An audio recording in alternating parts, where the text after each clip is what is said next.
So welcome to episode 19 of my vlog overviewing my book, 7 Universal Truths, The Path to Peace and Prosperity. Keli Raymond, psychic medium, channel writer for the collective consciousness known as the Council, who has channeled these teachings through me for this book for all of you. Now, I've been overviewing in this vlog, this being episode number 19, about my crazy-ass life, and how these universal truths were given to me so that I could become the living, breathing testimonial for how these unlearnings work.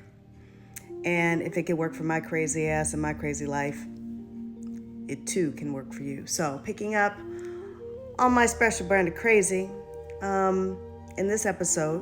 And please follow, like, share this video content with anyone who you think might enjoy it. And anyone who's on the path of trying to learn how to manifest more of the life that they want. So this story picks up. I've started this love of a lifetime relationship at the time, that's what I believe, with this man I've known all my life. And some red flags are popping up, right? Red flags. And I'm seeing how this over enmeshment of, although being separated from his ex-wife, how there's still a family unit being operated as one, still coming in and out of the house, just making me a little uncomfortable as far as that dynamic. It's just like this has not completely separated.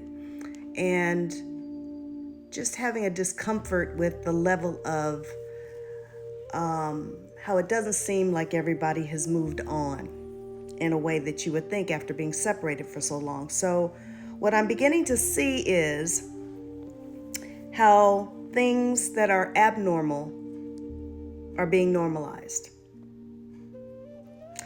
And how, as I mentioned before about his mother being the master orchestrator of many of the dynamics of his life.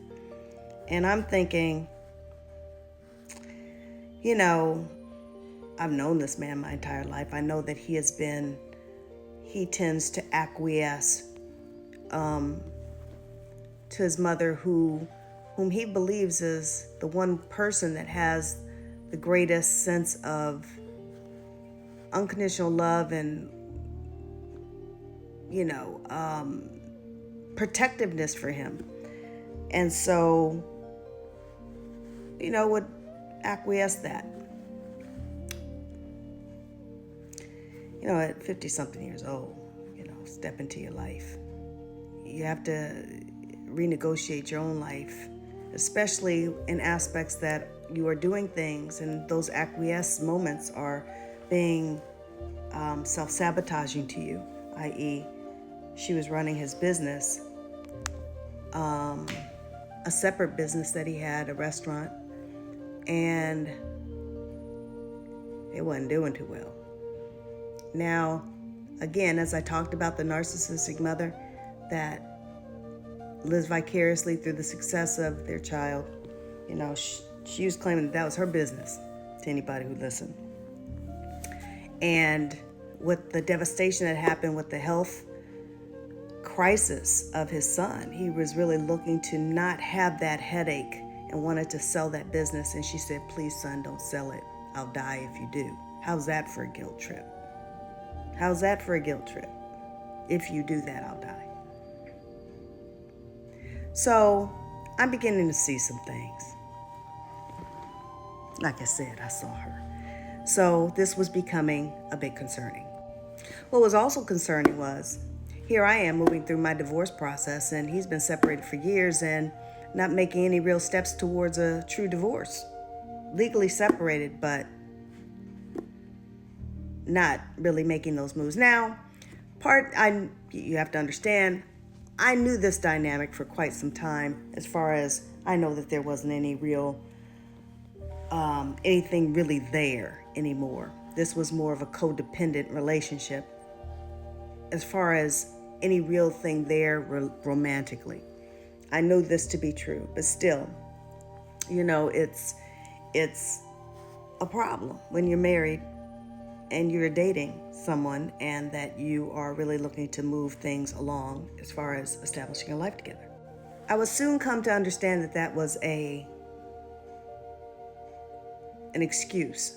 The sun would become an excuse for time management, accounting for time, as well as excuse to not divorce. You can't really move a relationship that far in advance if you're still married. So I'm watching, I'm observing, and I'm making my observations known.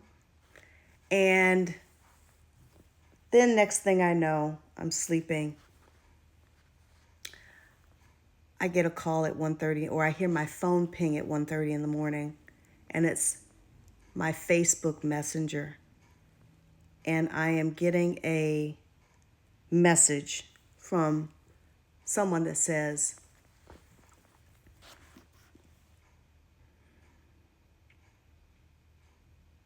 I think we're in love with the same man.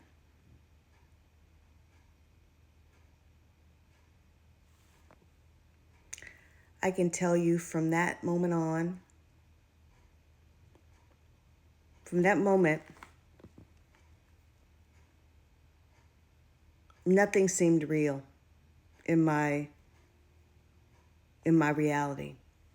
I felt again, unlike ever before, things were turned upside down. I didn't know up from down. And it was almost like I couldn't even process what was happening. What was happening? I'm looking at this, and I know that this man loves me. And I'm looking at this text and saying that I saw this post that you made, and I just talked to him, and he doesn't understand, and he's going to call you. But I'm very upset, and I don't understand what's going on. So I call her and I find out that there's a whole lot going on.